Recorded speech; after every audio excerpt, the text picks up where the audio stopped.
Bab 374 Tangan yang Melindungi Bangsa. Ketika dua kekuatan ini bekerja bersama, bahkan entitas yang kuat seperti Gereja Roh Kudus harus waspada, apalagi orang biasa. Selain Legiun Insinyur Jiwa Sun Moon Imperial, Kekaisaran juga memiliki 4 Legiun Insinyur Jiwa Beast Lord peringkat lainnya.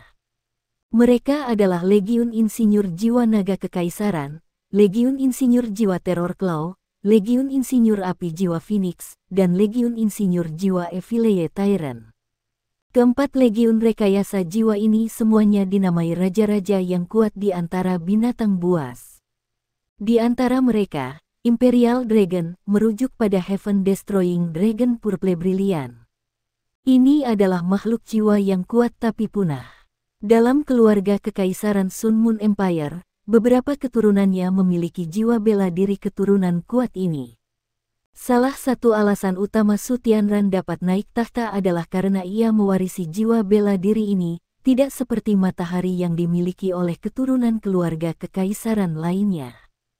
Heavenly Purple Brilliant Heaven Destroying Dragon dan The Soul of the Earth Dragon Sect, Ruby Dragons, serupa dalam beberapa aspek, tetapi mereka juga sangat berbeda satu sama lain.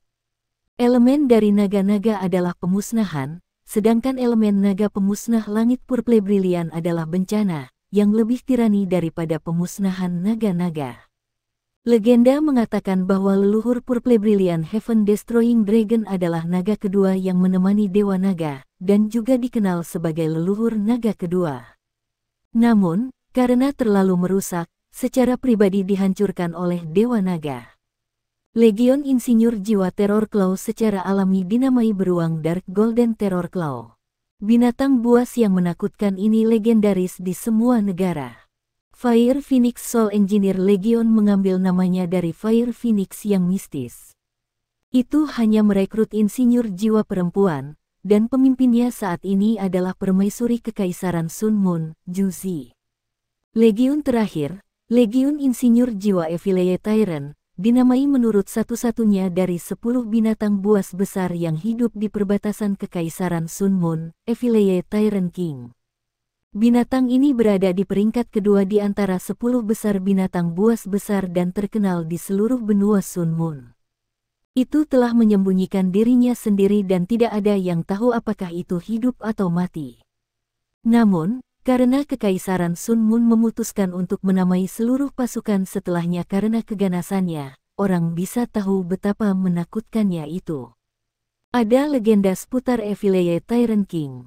Ketika benua Sun Moon pertama kali menabrak benua Douluo, Evileye Tyrant King suatu kali pergi ke Great Stardow Forest untuk menemukan Beast God, Bitian. Tidak ada yang tahu apa yang terjadi antara Evileye Tyrant King dan Beast God, tetapi ketika yang pertama kembali ke Kekaisaran Sun Moon, itu lenyap tanpa jejak. Bitian masih Dewa Beast dan masih peringkat pertama di antara 10 binatang buas besar.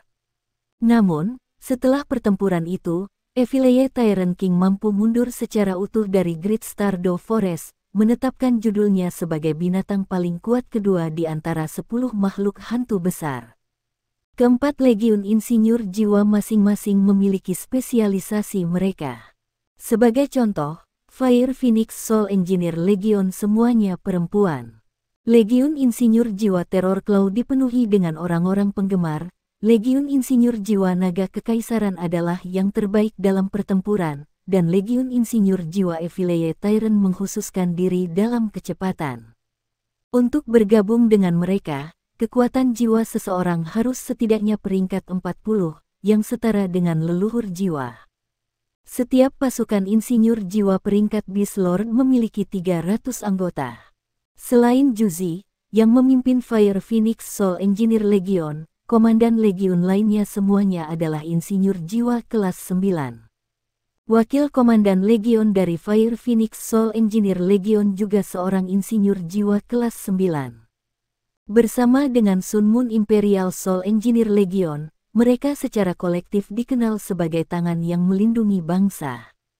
Mereka adalah 5 pilar yang mendukung Kekaisaran Sun Moon. Selain dari 5 Legiun Insinyur Jiwa ini, Legiun Insinyur Jiwa lainnya memiliki persyaratan masuk yang lebih rendah. Mereka masing-masing terdiri dari 500 orang, dan selama seseorang memiliki lebih dari 2 cincin jiwa, seseorang dapat bergabung. Saat ini, ada 6 legiun ini, berjumlah 3.000 orang, semuanya ditempatkan di lokasi yang berbeda. Selain mereka, pasukan regional utama dari Kekaisaran Sun Moon masing-masing merekrut legiun insinyur jiwa juga. Namun, organisasi mereka tidak standar, dan bahkan keluarga kekaisaran tidak bisa mengendalikan mereka semua. Banyak dari mereka milik bangsawan, seperti yang pemberontak Huo Yuhao dan yang lainnya telah bertemu sebelumnya. Di medan perang, bahkan satu legiun insinyur tingkat rendah lebih kuat daripada pasukan kavaleri 10.000 orang. Mereka sangat destruktif, dan karena jumlahnya sedikit, mereka dapat menggunakan alat jiwa mereka dengan sangat fleksibel. Biasanya, satu legiun insinyur jiwa bisa memutuskan hasil pertempuran. 5 legiun insinyur jiwa besar juga bisa berubah menjadi insinyur jiwa udara. Pelatihan bertahun-tahun mereka memungkinkan mereka untuk bekerja bersama dengan lancar, dan moral mereka kuat. Diperintahkan oleh insinyur jiwa teratas, mereka akan menjadi tulang punggung penaklukan Kekaisaran Sun Moon di masa depan. Di sekitar Sunrise City, yang tampak biasa dan biasa saja, Kekaisaran Sun Moon telah menempatkan 2 dari 6 legiun insinyur jiwa, yang masing-masing terdiri dari 500 orang. Ini adalah bukti pentingnya kota Sunrise bagi Kekaisaran Bulan Matahari. Selanjutnya, ini hanya pertahanan kota luarnya. Huo Yuhao dan teman-temannya telah mencapai pinggiran kota Sunrise 1 hari yang lalu, tetapi mereka tidak terburu-buru untuk memasukinya. Sebaliknya, mereka berbaur dengan delegasi perdagangan dan tinggal di luar kota selama sehari. Dengan hadirnya Huo Yuhao, itu sama dengan memiliki alat jiwa pengawasan yang sangat efektif. Meskipun kecakapan teknologi Kekaisaran Sun Moon, tidak ada alat jiwa yang bisa menyaingi deteksi spiritual Huo Yuhao ketika datang ke pengawasan. Setelah budidaya tertutup, Huo Yuhao menggabungkan semua keterampilannya. Dia juga telah memperoleh pemahaman yang lebih dalam tentang kekuatan spiritual alam material konkretnya. Saat ini, dia memindai seluruh area. Dia mampu mendeteksi apapun dalam radius 1.500 meter. Jika dia memusatkan kekuatan spiritualnya ke arah tertentu, dia akan bisa merasakan semuanya di sana, baik itu perbedaan hambatan, medan, atau cuaca, hingga jarak 5 hingga 7.000 meter. Ini tanpa menggunakan mata takdirnya. Setelah istirahat malam, Huo Yuhao mampu mengumpulkan kecerdasan yang cukup. Dia sangat sadar bahwa ada orang-orang kuat yang menjaga para penguasa jiwa yang ditangkap. Untuk menghindari mengejutkan mereka, ia tidak mencoba untuk survei di dalam kota. Ada banyak jenis jiwa bela diri yang berbeda, dan setiap hari membawa perubahan baru pada pengembangan rekayasa jiwa. Dia tidak bisa memastikan bahwa tidak ada seorang pun dari Kekaisaran Sun Moon yang dapat merasakan kehadiran kekuatan spiritualnya, jadi dia bertindak sangat hati-hati. Jika mereka gagal kali ini, peluang mereka untuk sukses lain kali akan lebih kecil. Hanya ada 7 dari mereka di sana. Tidak mungkin menang hanya dengan kekuatan kasar saja. Oleh karena itu, mereka harus bergantung pada kesempatan yang diciptakan Akademi Shrek untuk mereka, serta akalnya sendiri. Setelah deteksi semalam, Huo Yuhao menemukan bahwa 2 legiun insinyur jiwa dari 500 orang dibagi menjadi 10 kelompok. Ini ditempatkan di berbagai lokasi di luar Sunrise City. Sunrise City dikelilingi oleh dataran terbuka. 1000 insinyur jiwa telah mengambil posisi di dataran. Meriam jiwa, yang lemah secara individu, dikerahkan dalam jumlah besar di sekitar kota. Ada juga beberapa alat jiwa tingkat tinggi di dekatnya. Orang bisa mengatakan bahwa Sunrise City, dalam keadaan saat ini, mirip dengan kota yang terancam kematian. Jika pasukan insinyur jiwa berharap, mereka bisa meratakan kota dalam waktu yang sangat singkat. Tapi mereka bukan yang bermasalah. Itu adalah banyak alat pengintai di tembok kota Sunrise.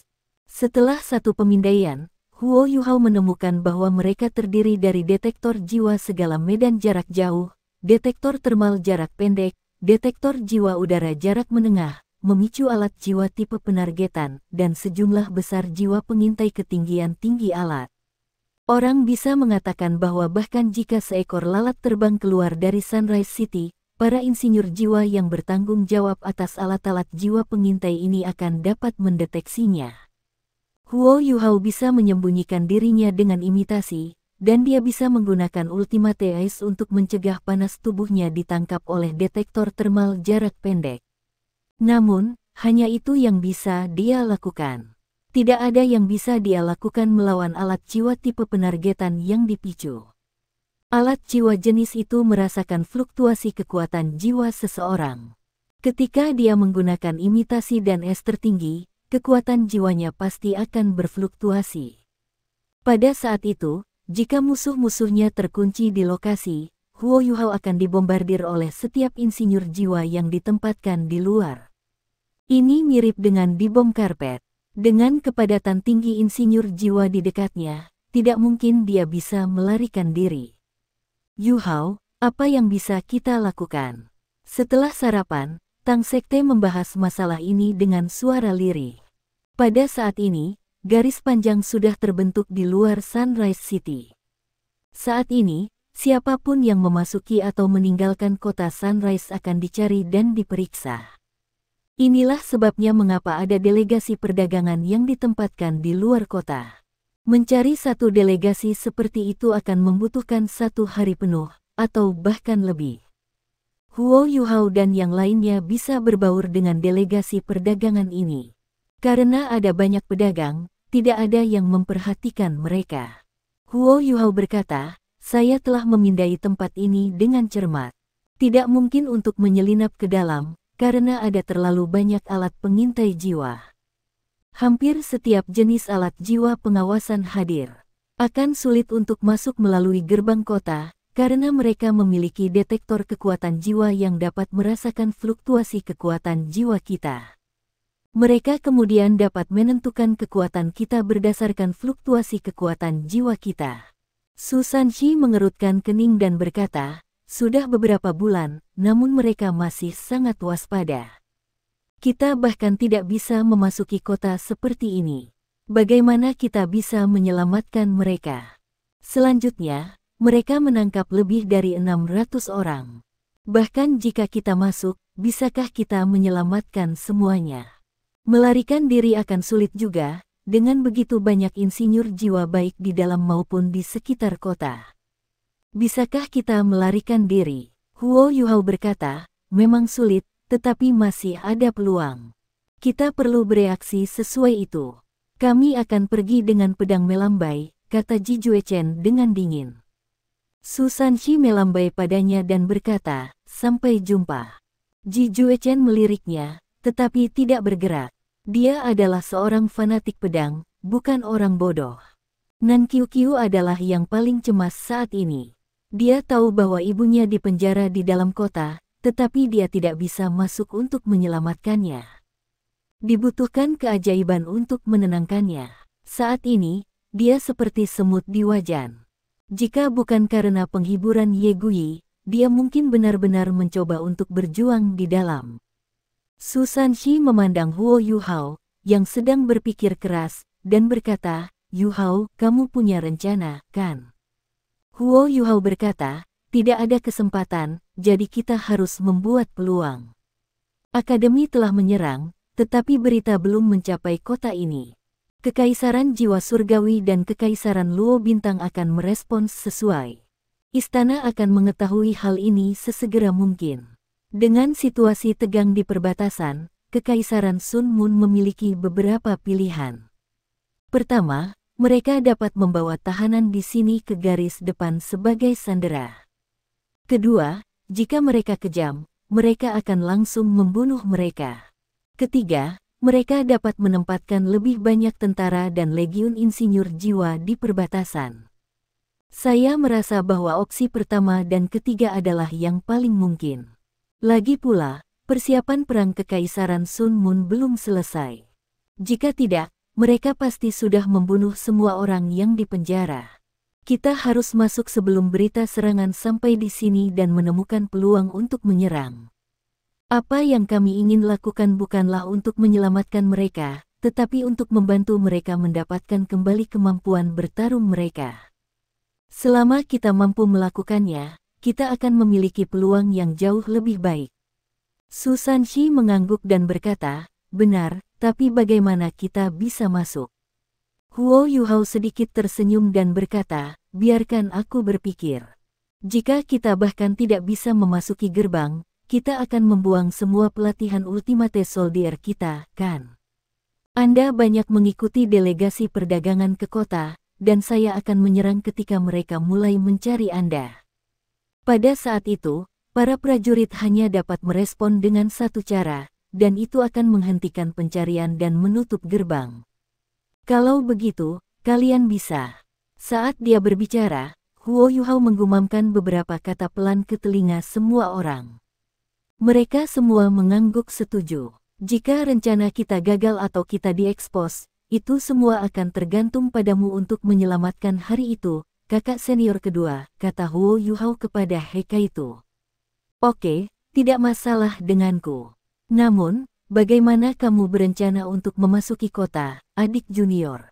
Heikaitu bertanya. Sebuah cahaya bersinar di mata Huo Yuhao saat dia menjawab, jangan khawatir, aku punya cara.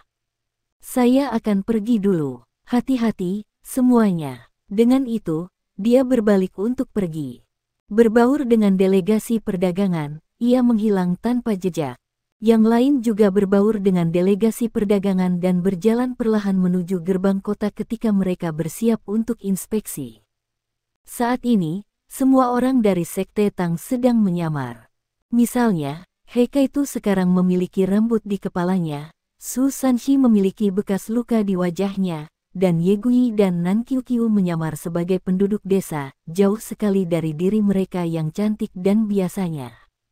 Garis bergerak maju perlahan. Saat itu hampir tengah hari, dan banyak dari antrian sedang mengkonsumsi jatah mereka. Di bawah instruksi Huo Yuhao, orang-orang dari Sekte Tang tidak terburu-buru. Mereka mengikuti yang lain dengan sabar. Pada saat ini, sekelompok tentara yang menunggang kuda berlari ke arah mereka dari jauh. Pasir dan debu beterbangan ke udara, dan para pedagang yang berada di antrian tidak punya pilihan selain menghindarinya. Itu adalah adegan kacau. Su Sanxi dan Heikaitu bertukar pandang. Mereka berdua memiliki pikiran yang sama. Mungkin berita dari perbatasan akhirnya mencapai mereka. Namun, apa dampaknya? Ini tergantung pada jumlah tekanan yang diberikan Penatua Xuan di perbatasan. Setelah 2 jam lagi, akhirnya giliran Tang Sekte. Di antara mereka berenam, Ye Gui dan Nan Qiuqiu berdiri di depan. Pada saat ini, kedua wanita itu berpakaian seolah-olah mereka datang dari pedesaan. Gaun Nan Qiuqiu berwarna abu-abu dan sangat polos. Wajahnya yang jernih dipenuhi bintik-bintik, dan dia terlihat sangat menyedihkan dan bergerak. Ye Gui sedikit lebih tinggi darinya, tapi Huo Yuhao membuatnya terlihat menyedihkan juga. Kedua wanita itu berjalan berdampingan. Pakaian sederhana mereka yang tampak pedesaan dan sikap mereka yang menyedihkan melengkapi penampilan mereka secara keseluruhan. Kalian berdua, datang ke sini, kata seorang prajurit yang ditempatkan di luar gerbang, melambai pada mereka. Nan Qiuqiu dan Ye Gui masing-masing memiliki keranjang. Ketika mereka mendengar kata-katanya, mereka segera berjalan. Pada saat itu, mereka berdua merasa gugup. Para prajurit tidak ada apa-apanya, tetapi ada begitu banyak alat pengintai jiwa di sekitar mereka, dan 2 legiun insinyur jiwa di luar kota. Ini terlalu banyak ancaman bagi mereka.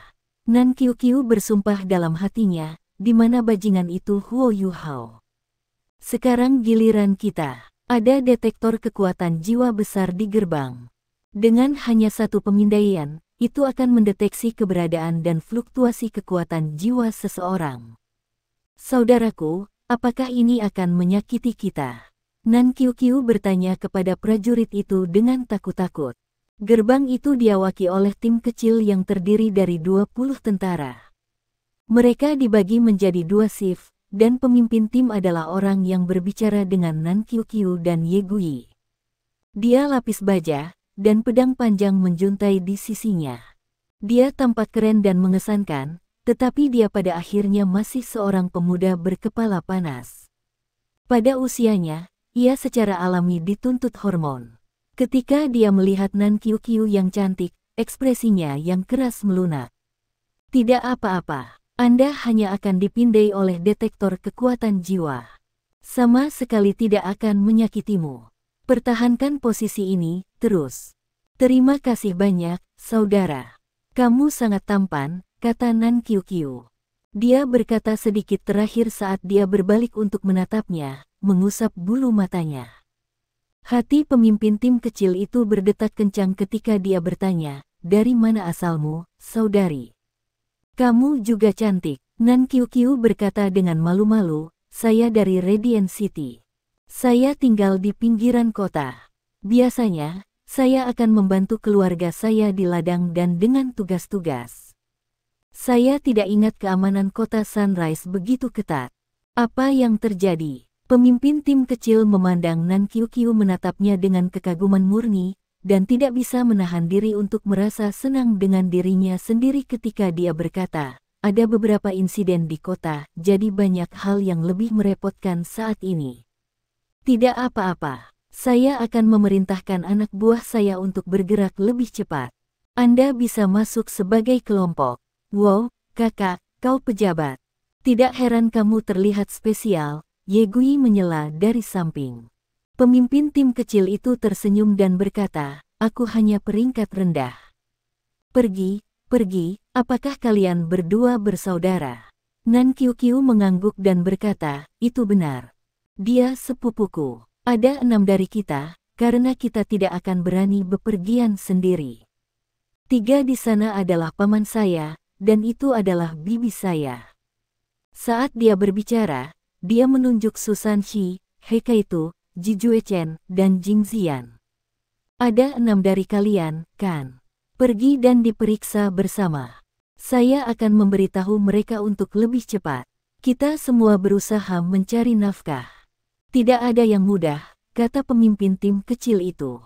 Terbukti, dia pusing dari Nan Qiuqiu dan Ye Guyi memuji dan mengagumi. Seketika, ia menjadi lebih murah hati. Mata indah Nan Qiuqiu bersinar dan dia berkata, "Saudaraku, kamu sangat baik. Apakah Anda sudah menikah?" Ketika dia mengatakan bagian terakhir, itu hampir tidak lebih keras daripada bisikan. Namun, pemimpin tim mendengarnya. "Menikah? Saya seorang prajurit yang miskin. Siapa yang mau saya?" Pemimpin tim tertawa. Nan Qiuqiu berkata dengan tergesa-gesa, "Jangan katakan itu. Saudaraku, kau sangat jantan. Bagaimana bisa seseorang tidak menyukai Anda?" "Saya tidak akan bicara lagi, karena saya sedang terburu-buru. Ini, ambil ini." Saat dia berbicara, dia mengeluarkan selembar kertas kasar dan pensil dari keranjangnya. Dia menulis beberapa kata berantakan sebelum menyerahkannya kepada pemimpin tim. Dihadapkan dengan pandangan berair Nan Qiuqiu, jantung pemimpin tim berdetak lebih cepat.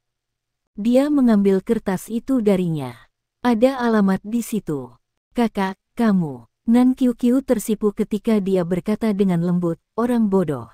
Dengan itu, dia berjalan dengan elegan ke detektor kekuatan jiwa. Pemimpin tim kecil itu merasa tenggorokannya menegang ketika dia menelan dirinya sendiri.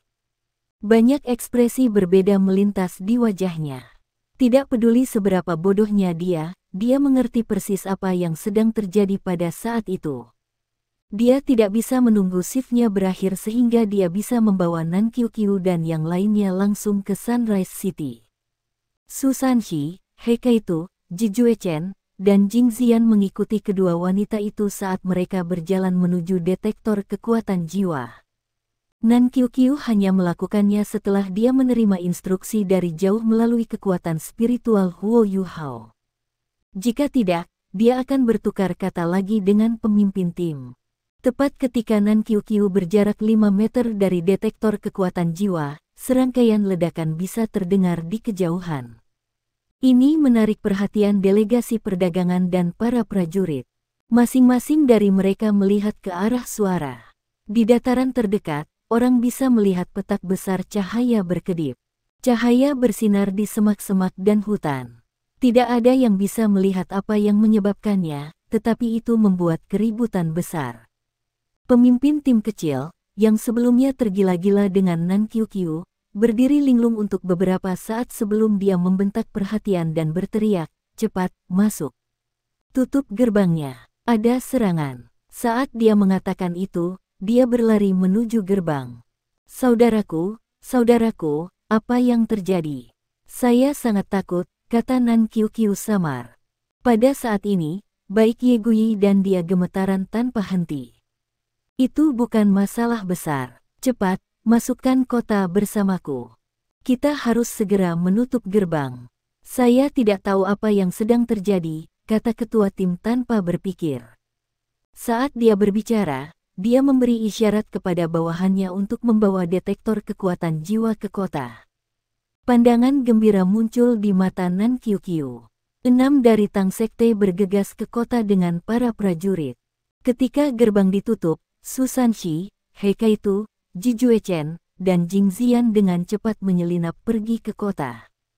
Nan Qiuqiu dan Ye Guyi, bagaimanapun, tidak terburu-buru untuk pergi. "Itu sangat menakutkan. Saudaraku, apakah kita masih perlu digeledah?" Nan Qiuqiu berteriak kepada pemimpin tim kecil, yang wajahnya muram saat dia bersiap untuk naik tembok kota. Pemimpin tim melambai padanya dan berkata, "Masuk kota, cepat. Kita akan punya waktu untuk itu nanti." Ketika dia mengatakan itu, dia melambaikan selembar kertas kasar yang dia pegang di tangannya. Nan Qiuqiu tersenyum dan mengibaskan bulu matanya padanya sekali lagi. Saat itulah dia memasuki kota dengan Ye Guyi.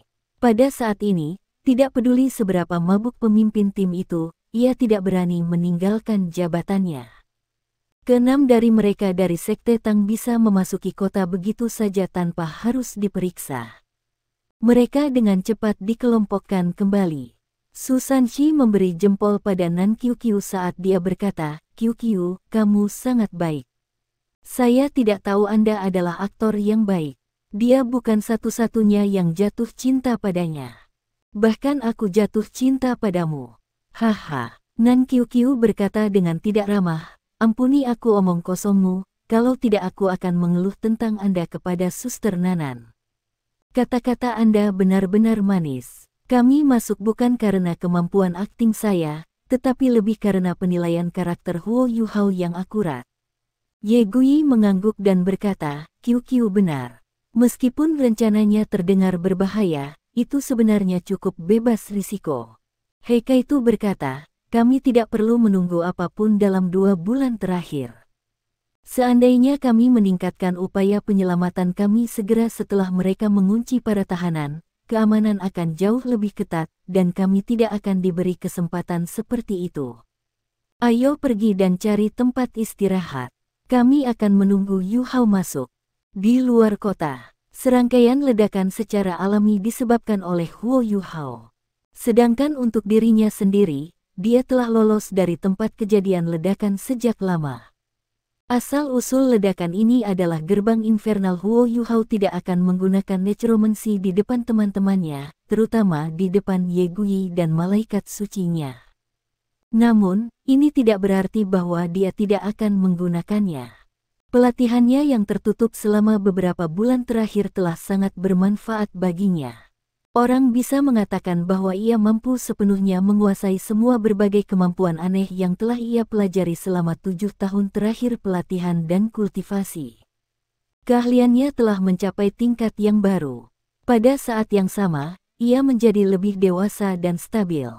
Dia akhirnya bisa mengatasi beberapa hambatan mentalnya. Dengan mantra necromantik yang sederhana, dia memanggil sekelompok tentara kerangka dan Jiangxi, yang menyerang tanpa takut ke posisi 2 legiun insinyur jiwa. Orang bisa membayangkan hasilnya. Dalam waktu kurang dari 10 detik setelah penampakan makhluk-makhluk mayat hidup ini, mereka dideteksi oleh alat jiwa pengintai ketinggian tinggi. Mereka kemudian dibombardir tanpa ampun oleh pasukan insinyur jiwa. Setelah 15 detik dibombardir tanpa henti, seluruh area di mana gerbang neraka berada tampak seolah-olah diinjak-injak oleh kawanan binatang liar. Setiap helai rumput dilenyapkan. Bagaimana dengan Huo Yuhao? Dia telah menyamar dengan imitasi setelah dia melepaskan gerbang neraka. Kemudian, dia bergabung kembali dengan delegasi perdagangan dalam antrian. Seperti mereka, dia tidak bisa memasuki kota setelah gerbang ditutup. Tidak ada yang tahu kapan gerbang akan terbuka lagi. Kemunculan tiba-tiba makhluk mayat hidup pasti akan diselidiki. Namun, kemungkinan investigasi tidak membuahkan hasil. Huo Yuhao tahu bahwa setelah penyelidikan tidak mengungkapkan apa-apa, gerbang akan terbuka sekali lagi. Huo Yuhao mengikuti rekannya dengan deteksi spiritual. Pada saat ini, dia merasakan bahwa mereka ada di dalam kota. Sekarang semua orang ada, lebih mudah bagi saya. Huo Yuhao sedikit tersenyum ketika dia melihat detektor kekuatan jiwa raksasa di tembok kota. Senyum dingin merayap di wajahnya. Apakah mereka pikir mereka benar-benar dapat menghentikan saya dengan alat-alat itu? Dia mengamati sekelilingnya. Para pedagang mengeluh.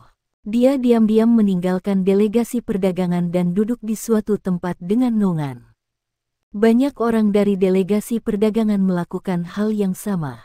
Karena mereka tidak dapat memasuki kota, mereka meluangkan waktu untuk beristirahat.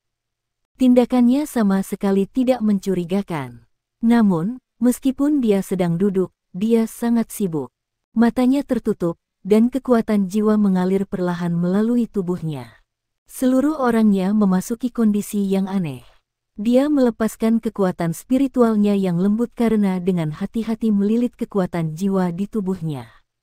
Kemudian, dia menenangkan kekuatan jiwa di tubuhnya sepenuhnya. Biasanya, kekuatan jiwa dalam tubuh master jiwa akan beredar terus-menerus selama kultivasi sehari-hari seseorang, membentuk siklus. Hampir tidak mungkin untuk menghentikan itu, tetapi Huo Yuhao bisa melakukannya. Metode ini memungkinkan dia untuk menyegel kekuatan jiwanya dengan kekuatan rohaninya. Seluruh proses ini memakan waktu 1 jam. Hanya kemudian dia mampu mencegah bahkan sedikit pun kekuatan jiwa merembes keluar dari tubuhnya. Dia sementara menjadi orang biasa dengan kekuatan spiritual yang luar biasa. Setelah dia melakukan ini, Huo Yuhao perlahan berdiri saat dia merasa tubuhnya menyesuaikan diri dengan keadaan barunya. Ketika seorang guru jiwa kehilangan kekuatan jiwanya, dia pasti akan merasa lemah. Namun, dia tidak terlalu peduli tentang itu.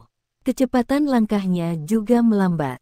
Dia memeriksa keadaan tubuhnya, dan memastikan bahwa kekuatan jiwanya telah sepenuhnya dikompresi oleh kekuatan spiritualnya dan disegel di sudut-sudut dantiannya.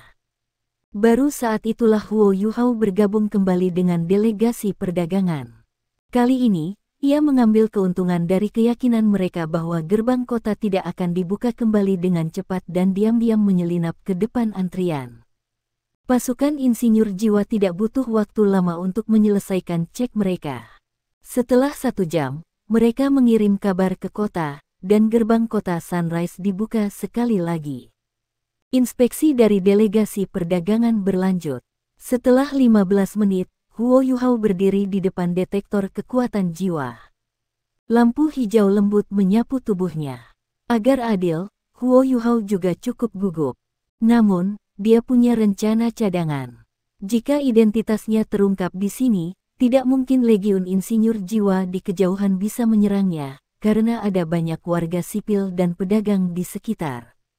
Dengan kekuatannya, dia bisa masuk ke kota jika dia benar-benar perlu. Bahkan jika mereka mencari di seluruh kota, dia yakin bisa lolos dari deteksi dengan semua kemampuannya yang beragam. Para prajurit melihat ke detektor kekuatan jiwa dan kemudian pada Huo Yuhao, yang menyamar sebagai buruh untuk salah satu delegasi perdagangan.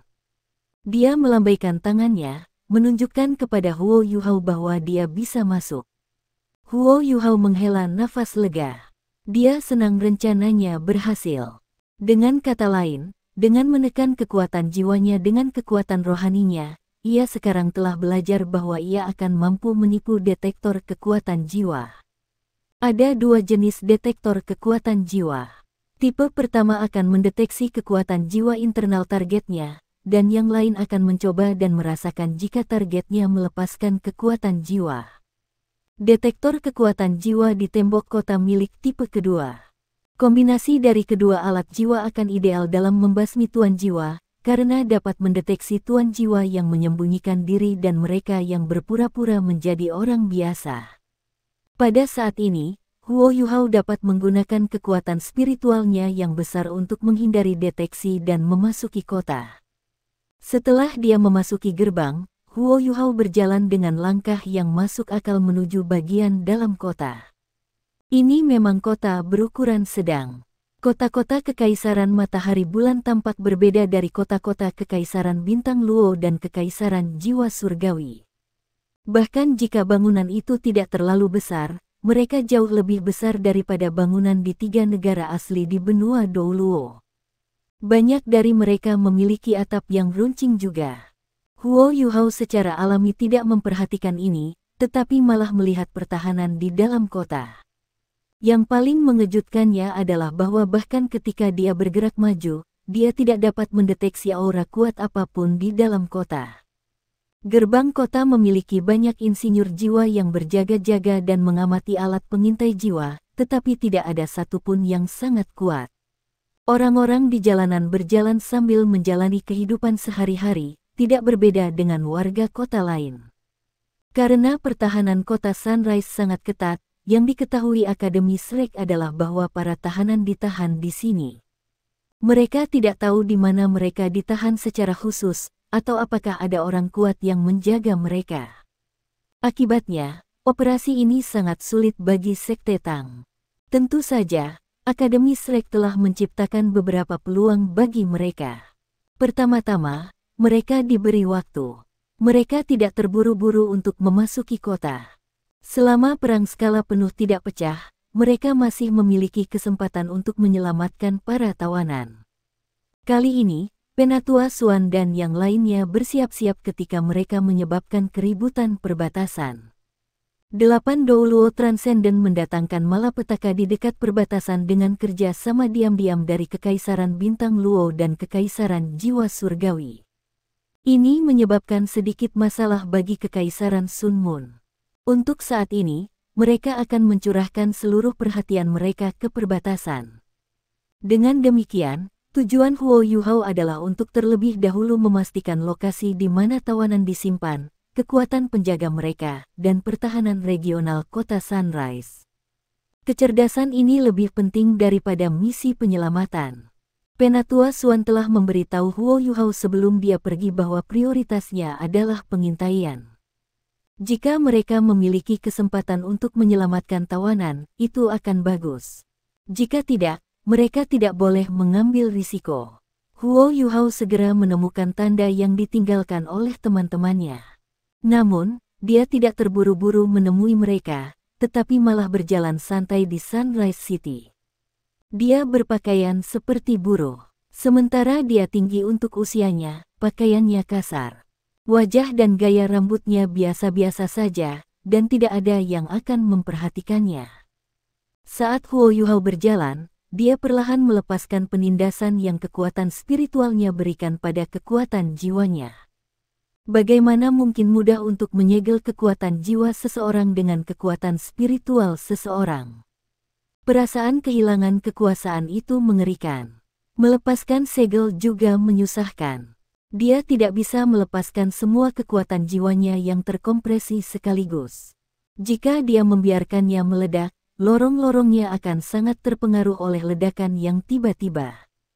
Yang bisa dia lakukan adalah perlahan-lahan melepaskan segel, membiarkan kekuatan jiwanya meresap perlahan, dan beredar di seluruh tubuhnya sekali lagi. Huo Yuhao tidak terburu-buru. Saat dia berjalan, dia mengamati sekelilingnya. Dengan kekuatan spiritualnya, ia dapat melihat detail yang kebanyakan orang awam bahkan tidak bisa tanpa menggunakan deteksi spiritual.